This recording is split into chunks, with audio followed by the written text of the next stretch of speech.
আমার মনে আর তো কোনো দুঃখ রইল না, আমার অন্তর জুড়ে মদিনা আছে রে।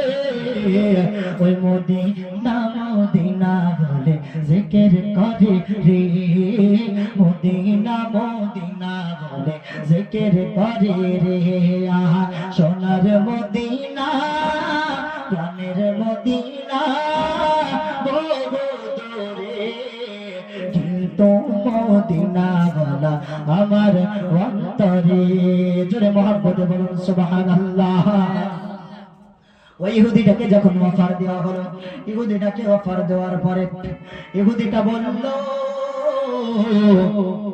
ও হুজুর, আমি এই গাছ নেব না, আমি জান্নাতের গাছ নিতে চাই না, এই দুনিয়াতে কিছু পাবো না, আমি জান্নাত চাই না, আমি জান্নাতের গাছ চাই না, অতএব আমি নিব না,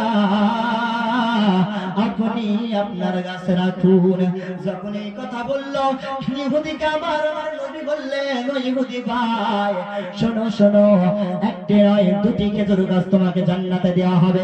আবার বললেন না, আমি দুটি খেজুর গাছ নেব না, বললেন 5টি খেজুরের গাছ দেওয়া হবে। তখন বললেন না না, 5টি খেজুরের গাছ আমি নেব না।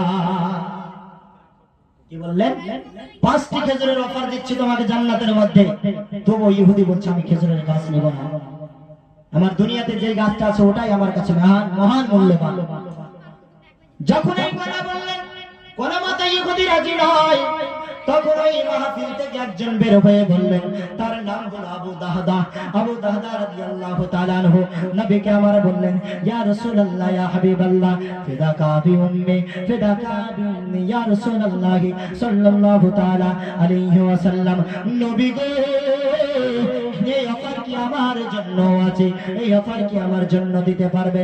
নবী আমার বললেন, যে ওই ইহুদির কাছ থেকে গাছটি কিনে দিতে পারবে তার জন্য এই অফারটি রয়েছে।